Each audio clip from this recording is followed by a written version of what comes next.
Bismillahirrahmanirrahim. Assalamualaikum warahmatullahi wabarakatuh. Bersama saya Zidan Zanwar dan rekan saya ada Irfantrian. Di sini kami berdua akan memenuhi tugas mata kuliah sejarah olahraga mengenai wawancara atlet dan mantan atlet.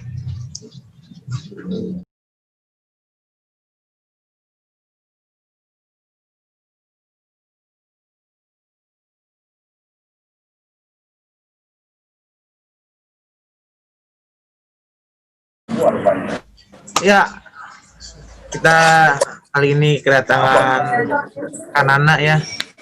Sini saya akan membacakan biografi singkatnya. Nama Nadia Sektio Tirta Ramadhani, lahir Jayapura 16 September 1999. Mahasiswa FIK UNJ tahun 2018 dengan prodi Pendidikan Jasmani. Kanana ini salah satu atlet pelatda dari tim Papua Fin Swimming. Ya, bisa dimulai wawancaranya yang akan ditanyakan oleh teman saya. Ya, baik Kanana, di sini saya ada beberapa pertanyaan. Untuk yang pertama, tujuan Kak Nana menjadi atlet itu seperti apa, Kak? Silakan, Kak. Tujuan ya. Kalau ditanya tujuan sih, sebenarnya saya benar-benar nggak ada tujuan buat jadi atlet ya, karena emang berawal dari hobi aja. Saya suka berenang dulu kecilnya, terus kebetulan kan saya lahirnya di Papua ya, jadi dulu waktu saya masih kecil itu sama ayah saya kayak dicemplungin gitu loh di kolam, terus berenang, terus akhirnya suka kan. Terus waktu umur saya 5 tahun, saya pindah ke sini, ikut ayah saya yang lagi sekolah S3. Terus karena emang masih TK ya, jadi mungkin karena emang saya suka berenang, terus juga betah banget di air, jadi udah saya dimasukin di klub. Jadi berawal saya dimasukin di klub, saya latihan setiap hari, jadi akhirnya ujung-ujungnya ya sih jadi atlet gitu. Alhamdulillah. Ya. Makin kesini berawal dari ini ya, berawal cuman kayak hobi aja, berenang gitu. Dan makin kesini semakin serius dan alhamdulillah berprestasi ya, Kak. Ya, alhamdulillah berprestasi. Lanjut nih pertanyaan berikutnya. Suka duka selama menjadi atlet seperti apa, Kak? Silahkan. Kalau sukanya pasti banyak ya, karena emang saya kan alhamdulillah emang udah atlet profesional. Jadi kalau misalnya ada pertandingan keluar kota, keluar negeri ya, saya diusahakan ya pasti ikut, karena kan emang untuk menambah pengalaman, terus juga untuk cari best time kan, karena olahraga saya kan olahraga terukur. Jadi emang setiap 2 bulan sekali atau 3 bulan sekali kita harus ikut kompetisi, jadi seperti itu. Terus bisa kenal banyak temen, jadi nggak cuma di sekolah aja, di luar sekolah kayak saya gitu kan, punya teman-teman banyak. Terus bisa jalan-jalan lah, karena emang profesi saya sebagai atlet. Kalau dukanya ya ada juga sih, kayak pernah ikut seleksi nasional waktu SMP ya, nggak salah, junior kayak pelatnas junior gitu kan, pernah ikut. Cuman ya mungkin emang belum rezekinya, jadi belum masuk. Terus mungkin setelah itu SMA, alhamdulillah saya ikut PON 2016 kemarin, PON pertama saya, alhamdulillah. Tuh kalau boleh tahu di usia berapa ya, Kak? Tuh saya seleksi junior, pelatnas junior itu umur 13 atau 12 tahun gitu. Terus PON pertama saya usia saya 16 atau 17 tahun. Luar biasa. Dukanya sih pas mau menjelang PON itu ya saya kena cedera di tulang punggung belakang, di lumbal saya cedera gitu. wah udah mau beberapa bulan sebelum PON tuh saya frustasi berat kan, udah mana apa tekanan banyak, terus porsi latihannya juga pada saat itu banyak, terus saya kena cedera. Oh itu buat saya benar-benar frustasi, kayak dunia saya udah mau runtuh aja gitu. Itu sih. Ya. Lalu untuk cara bangkit dari keterpurukan itu gimana kak? Kalau saya sih karena kebetulan gimana ya, kalau saya sih diambil pusing, cuman kayak hanya sekedar bertahan beberapa lama, setelah itu ya ngapain sih diambil pusing gitu, udah ayo bangkit gitu kan, kita masih ada target nih, masih ada PON waktu itu kan, ayo tunjukin terbaik, walaupun emang saat itu posisi saya lagi cedera kan, jadi ya udah kita tetap action, kita tunjukin yang terbaik untuk daerah kita gitu, jangan sampai malu-maluin, dan yang penting ya tetap berusaha, berdoa dan bekerja keras sih, itu yang buat bangkit tuh ya, saya setiap hari berdoa gitu. Agar gimana ya, buat menguatkan mental saya juga, terutama itu sih kekuatan terbesar saya itu adalah berdoa ya. Dan dukungan keluarga juga dan teman-teman dan orang-orang terdekat yang buat saya kuat sih. Pasti kak, orang tua, hidup orang tua. Ini ya, tadi gue nanya harapan. Oh ya, Depan. kan yang saya tahu itu kakak ikut PON di Papua ya. Itu harapan kakak ke depannya itu gimana ya terkait PON?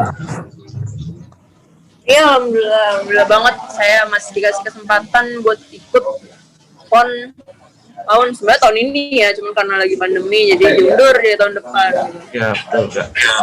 Pesan saya sih ya gimana caranya saya bisa ngasih yang terbaik buat daerah saya tentunya, karena kebetulan daerah saya jadi tuan rumah kan, gimana caranya saya bisa menghasilkan yang terbaik. Gimana cara menghasilkan yang terbaik? Ya dengan cara berlatih, berusaha, dan tetap berdoa sampai pokoknya kita fight sampai akhir gitu. Saya ya pasti seneng lah karena bisa ngebela daerah saya lagi untuk kedua kalinya buat ikut PON ya.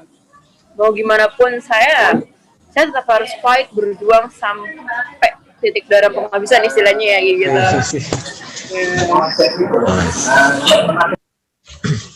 Ini terakhir. Yang terakhir kak, pesan dan kesan gitu selama menjadi atlet dan untuk generasi penerus Kak Nana sendiri ini gimana nih?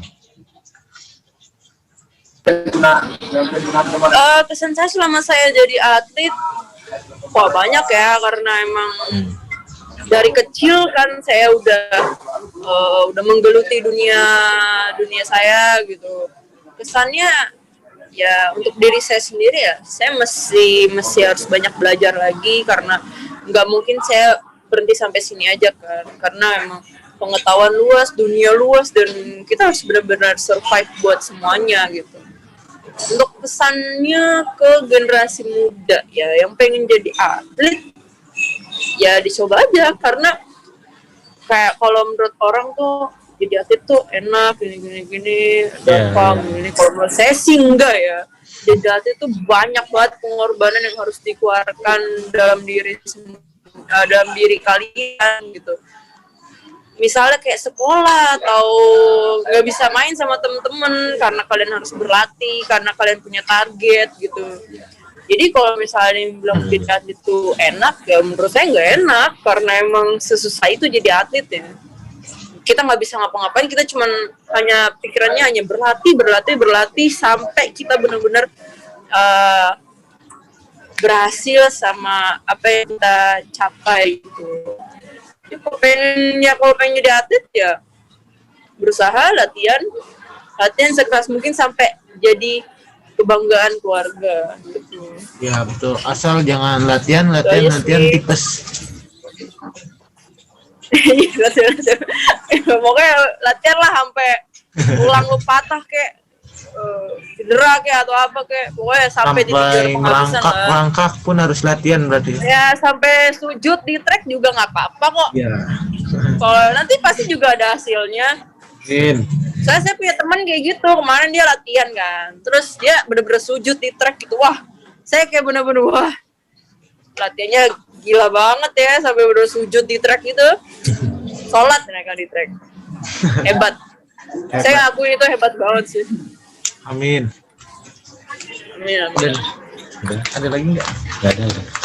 Oke, mungkin itu aja Kak Nana. Terima kasih banyak telah menyempatkan waktunya walaupun sedang ada acara sepertinya ya. Ah, iya, sama-sama.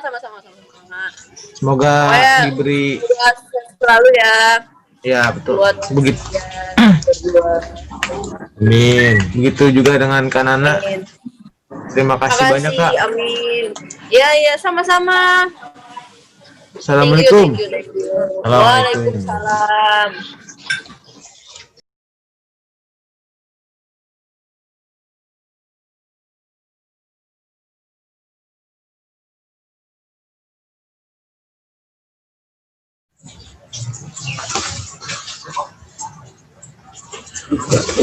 Ya, di sini sekarang sudah hadir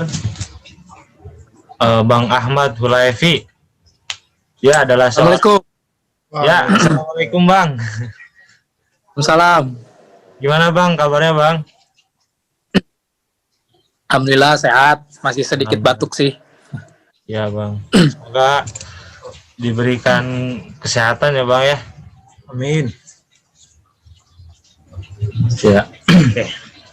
Ya Bang, saya akan membacakan biografi singkat dari Bang Ahmad. Oke. Bang Ahmad Hulaifi merupakan putra sulung dari 5 bersaudara dan dia bekerja sebagai PNS di Dinas Pemuda dan Olahraga Jakarta Selatan. Bang Ahmad Hulaifi merupakan salah satu olahragawan wushu putra terbaik di Indonesia saat ini. Wah, gila parah. Waktu itu, sekarang udah enggak. Iya. Siap Bang. Ya, biasa akrab disapa dengan nama Ulay. Iya Bang. Ya, ya benar. Ulay. Oke, siap. Dan Bang Ahmad ini merupakan mahasiswa UNJ juga. Lahir di Jakarta 14 Oktober 1989. Yang merupakan keponakan dari Ahmad Rifai, olahragawan wushu yang kini menjadi pelatih di Sasana Inti Bayangan, Jakarta.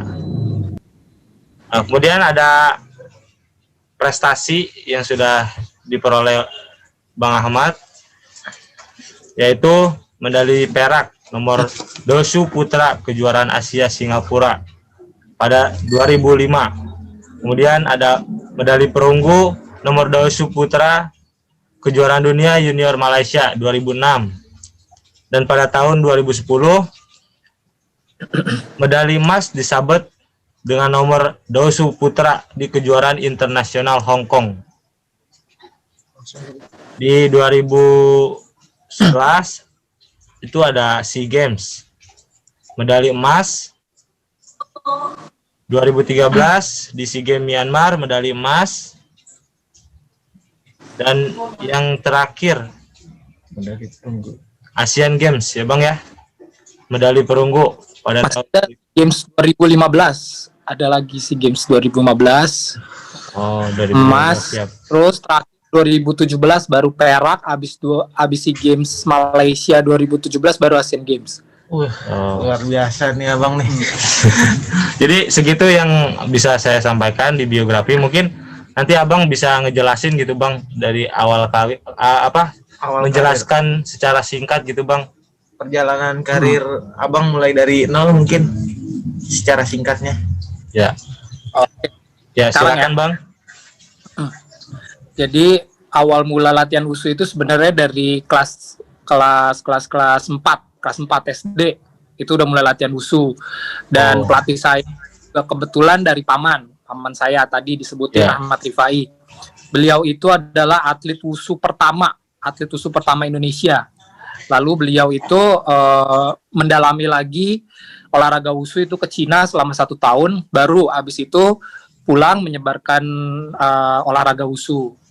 Nah, terus habis itu sebenarnya sih dulu belum tertarik ya sama olahraga wusu karena masih belum terkenal, belum orang banyak yang tahu. Terus akhirnya mulai tertarik itu waktu nonton film Jet Li, film Jackie Chan, film Bruce Lee. Wah, ini keren nih, apa nih gitu. Dulu orang taunya kungfu. Ya. Dan lebih lagi jadilah olahraga wusu. Artinya tuh olahraga wusu itu adalah seni berperang. Jadi seni berperang itu seperti banyak gaya-gaya bela diri, terus akrobatik, terus senjata-senjata gitu kayak senjata golok, toya, tombak, pedang gitu. Jadi banyak ininya banyak. Makanya waktu itu saya tertarik banget. Apalagi waktu itu ada tokoh paling ngefans tuh Jet Li ya. Jet Li itu juara dunia, juara Cina itu 5 kali. Jadi waktu itu ngefans banget sama beliau. Nah, akhirnya mulai tertarik sama gerakan-gerakan wusu. Terus waktu itu latihan ternyata bakat. Waktu itu dilihat sama paman saya bakat. Akhirnya mencoba kejuaraan daerah ya. Pertama itu kejuaraan Kejurda DKI. Tahun 2000 kalau nggak salah. Kejuaraan DKI terus langsung dapat 2 emas. Dapat 2 emas masuk tim DKI. Nah, saya baru merintis tuh di DKI karena di DKI itu kan banyak senior-senior ya. Jadi awal mula saya juara nasional itu 2005. 2005 itu cuma dapat perak doang. Terus 2006 juga cuma dapat perak perunggu karena masih banyak senior. Nah, baru tuh mulai 2010 baru saya mulai mengikuti ajang kejuaraan internasional. Sorry 2006 mulai kejuaraan internasional, kejuaraan dunia, kejuaraan Asia, tapi masih di kelas junior. Itu waktu itu kelas berapa tuh, Bang? Waktu itu SMA kalau nggak salah. Ya, SMA kelas 2. SMA kelas 2 waktu itu 2006 tuh umur berapa ya, lupa deh. Belasan tahun. Iya, Bang. Lanjut, Bang. Nah, pon pertama saya tuh 2008 di Kaltim. Tapi gagal karena itu baru naik senior. Jadi merintis lagi tuh. Kalau kan waktu itu junior udah sempat berhasil, terus naik ke senior merintis lagi. Jadi ya kalah dulu 2008 kalah, 2009 kalah. Nah, baru startnya 2010. 2010 itu udah mulai menguasai gerakan-gerakan senior, akrobatik. Nah, pas 2010 itu baru ikut kejuaraan nasional, dapat 2 emas, dipromosiin jadi atlet pelatnas 2011, SEA Games pertama saya di Jakarta. Nah, itu juga kaget. Ternyata dapat emas perunggu waktu itu, kalau nggak salah di SEA Games 2011. Nah, terus berlanjut tuh, habis SEA Games, PON lagi, 2012 di Riau, dapat emas lagi. Terus 2013 SEA Games lagi di Myanmar, dapat 2 emas. Habis itu Asian Games di Korea, saya kalah. Waktu itu grogi banget. Habis itu 2015 SEA Games Singapura, dapat 1 emas 1 perak. Nah, terus ada kejuaraan dunia waktu itu di Rusia, dapat 2 perak. Terus baru paling terakhir tuh Asian Games Jakarta. Itu waktu itu umurnya juga udah 30 kalau nggak salah. Dan perform saya tuh waktu itu juga udah menurun karena semakin umur bertambah itu kalau di wusu itu paling mentok 29-30. Nah, itu udah mentok dan banyak halangan kayak lutut, cedera ankle, cedera pinggang. Jadi waktu Asian Games itu problemnya banyak. Cedera lutut, cedera ankle, cedera pinggang. Nah, itu dapat perunggu aja, alhamdulillah sih. Nah, itu prestasi terakhirnya. Iya, dan Bang. Sekarang karena sudah umur 30, saya pensiun dan juga performnya juga udah menurun. Akhirnya sekarang saya juga sebagai pelatih di klub saya itu Yayasan Inti Bayangan gitu. Oh, oke. Oke, Bang. Jadi kompetisi terakhir tuh di Asian Games ya, Bang ya? Ya, 2018. Oke, Bang, dari saya kan dalam meraih banyak medali itu pasti ada suka dan dukanya ya, Bang ya. Bisa diceritain nggak Bang suka dan dukanya itu dari segi apa aja? Ya kalau dukanya ya, pertama pengorbanan pasti, pengorbanan materi, pengorbanan apa, kayak dulu tuh USU kan belum dilihat sama pemerintah karena belum ada prestasi. Makanya dari dulu kita itu apa namanya, mandiri. Jadi apa-apa beli sendiri. Seperti kayak beli senjata, terus latihan tryout keluar ke Cina itu juga biaya sendiri, belum ada bantuan dari pemerintah. Nah itu pertama. Terus yang kedua pasti pengorbanan tinggal keluarga. Jadi setiap kita TC itu sebentar. Ya Bang, nggak apa-apa. Luar biasa. Harus dipotong aja. Tujuannya? Oke, lanjut ya. Oke, lanjut Bang. Jadi setiap TC itu kan kita kalau TC itu keluar negeri, biasanya itu ke Cina. Itu biasanya berbulan-bulan, 3 bulan, 2 bulan. Jadi dan itu pasti ketemu sama puasa dan Lebaran. Jadi nggak ketemu keluarga, terus puasa ke Cina, terus puasa kita latihan pagi sore latihan tetap. Iya Bang. Porsinya angin itu paling berat, dan juga Lebaran kita juga berat banget ya, kita nggak bisa ketemu keluarga, sedih gitu kan. Nah itu dukanya tuh paling itu ya pengorbanan lah. Terus belum lagi kita jenuh. Penyakit paling berat tuh sebagai atlet tuh jenuh ya. Coba ya, tiap hari Senin sampai Sabtu pagi sore latihan pasti kan jenuh. Nah itu dukanya. Nah kalau sukanya itu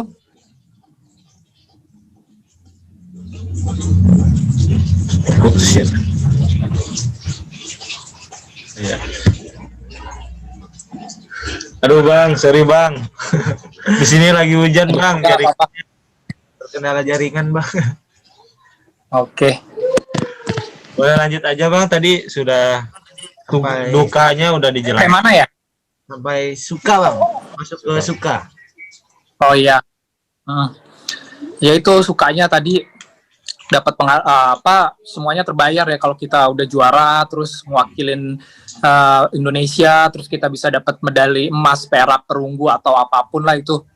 Nah itu terbayar semuanya gitu. Oh sama satu lagi dukanya, lupa ngasih tahu, kuliah terbengkalai. Iya nih Bang. Saya masuk kuliah itu dari 2008 sebenarnya. 2008, 2009, 2010 terus masih kuliah. Nah, mulai itu 2011 karena 2011 itu kan dipanggil pelatnas. Mulai itu bolong-bolong 2011, 12, nah 13 baru ngilang. 2013 baru ngilang. Baru sekarang mulai ngelanjutin lagi. Tuh. Jadi ini sebelumnya Bang ada tujuan Abang tadi menjadi atlet udah dijelasin ya? Udah dijelasin. Tujuan Abang menjadi seorang atlet tadi udah dijelasin ya Bang ya? Tinggal... belum sih tujuannya. Oh boleh Bang, Silakan. Tujuan Abang menjadi seorang atlet gitu. Tujuannya ya, itu atlet gitu. Menyalurkan hobi. Ya. Menyalurkan hobi yang tadi dibilang pertama, suka dengan aktor Jet Li. Nah, jadi suka hobi sama bela diri gitu. Itu tujuannya. Terus habis itu saya suka saya suka orang yang suka berkompetisi. Suka berkompetisi. Jadi pengen banget itu ikut kejuaraan-kejuaraan gitu, masih kecil gitu kan. Terus apalagi ya? Ya itu emang sebenarnya dari dulu tuh pengen jadi atlet. Dulu pengen jadi atlet bola, terus nggak ada channel. Akhirnya pas sering nonton film-film bela diri, jadi pengen coba bela diri, suka sama bela diri. Nah ya udah akhirnya tersalurkan. Itu sih tujuannya.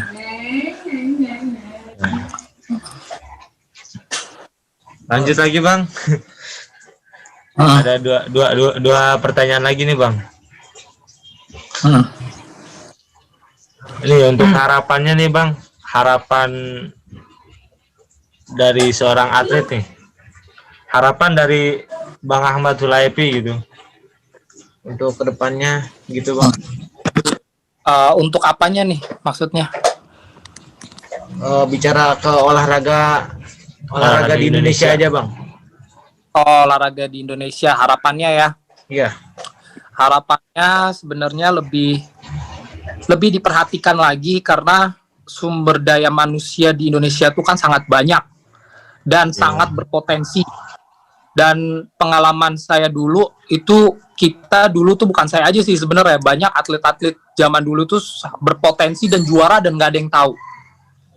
Jadi kan intinya mereka itu modal semangat mereka kan tuh udah sangat luar biasa. Nah, tinggal disupport lagi sama pemerintah seperti mengadakan fasilitas-fasilitas mereka gitu, cabang olahraga masing-masing.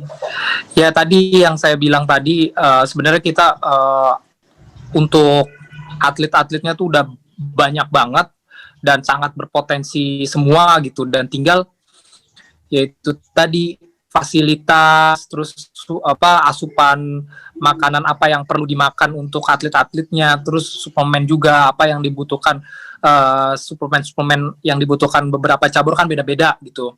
Terus yang paling penting lagi fasilitas gedungnya, tempat mereka untuk latihan gitu.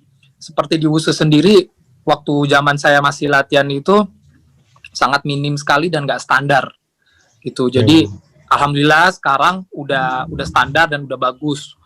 Waktu itu zaman saya masih atlet itu gedungnya itu sangat ini banget, memprihatinkan ya. Sampai-sampai mau persiapan Asian Games aja gedungnya digembok entah kenapa. Nah itulah masukan untuk harapan saya ke depan itu kayak gitu, lebih bekerja sama antara pelatih, Pengprov dan pemerintah agar mereka lebih kompak gitu. Oke bang, yang terakhir pesan dan kesan untuk generasi selanjutnya nih bang, atlet-atlet muda.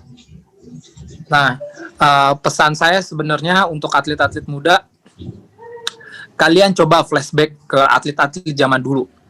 Atlet-atlet zaman dulu itu mereka cuma modal semangat. Mereka sangat minim sekali sama fasilitas. Termasuk dulu saya sebagai atlet itu nggak manja ya.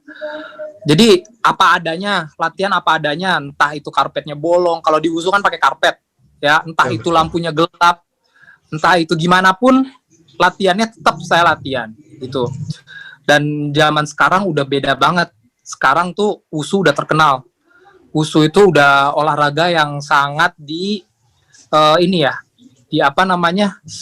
diperhitungkan. Jadi setiap ada kejuaraan multi event itu WUSU selalu menyumbangkan medali emas dan sesuai target. Nah, akhirnya pemerintah nggak WUSU aja, ini sebagai contoh ya, sebagai contoh. Nah, kalau misalkan di Indonesia ini yang saya perhatikan itu kayak gitu ya. Jadi kalau cabang olahraga yang berhasil menempuh targetnya, misalkan olahraga ini targetnya 3 emas, 4 emas, dan itu terkabul gitu, sesuai target. Nah, itu bakal diperhatikan sama pemerintah. Nah, seperti contohnya WUSU, itu setiap multi event itu udah sesuai target. Nah, mulai itu dikasih gedung, dikasih karpet, dikasih fasilitas yang bagus, mulai diperhatikan atlet-atletnya. Nah, justru dengan kayak gitu, atlet-atletnya sendiri jangan manja gitu. Kesannya seperti itu. Jangan sedikit-sedikit jenuh, sedikit-sedikit bosan, sedikit-sedikit ngeluh gitu, sedikit-sedikit cedera, aduh, kalian coba flashback ke atlet-atlet zaman dulu, bukan WUSU aja, seperti atletik, tinju, dan yang lainnya. Saya punya teman atlet tinju, atlet itu mereka luar biasa semangatnya, meskipun nggak ada perhatian, nggak ada fasilitas yang mendukung, mereka tetap luar biasa, dan mereka menunjukkan, meskipun mereka ada bonusnya juga nggak besar seperti sekarang, gaji mereka nggak besar, tapi Masya Allah semangatnya, terus jerih payahnya, pengorbanannya, itu mereka tulus. Kalau sekarang ini kan udah dimanjakan ya, udah ada fasilitas, udah ada gaji yang besar, udah ada dikasih kerjaan seperti PNS. Nah, itu justru jangan kendor, jangan malah manja, jangan malah banyak ngeluh gitu. Justru lebih 2 kali lipat prestasinya dibanding yang dulu. Kayak gitu. Ya mungkin cukup bang, segitu aja ya jadi wawancaranya. Terima kasih banyak nih bang telah hadir. Oke, sahabat, menyempatkan waktu. Oke, siap. Ini satu Ade, satu lagi siapa? Zidan bang. Zidane. Oh, Zidane, oke. Tes ya, dia sama Zidane. Amin. Terima kasih Bang. Ya Bang, sehat-sehat ya Bang ya. Semoga nanti Oke. hasil swabnya juga hasilnya baik. Negatif. Bang. Ya, negatif. Oke, Assalamualaikum. Ya, waalaikumsalam Bang. Terima kasih Terima Bang. kasih banyak Bang. Sama-sama. Oke, alhamdulillah wawancara atlet dan mantan atlet yang sangat luar biasa telah selesai. Apabila ada kekurangan mohon dimaafkan. Wassalamualaikum warahmatullahi wabarakatuh.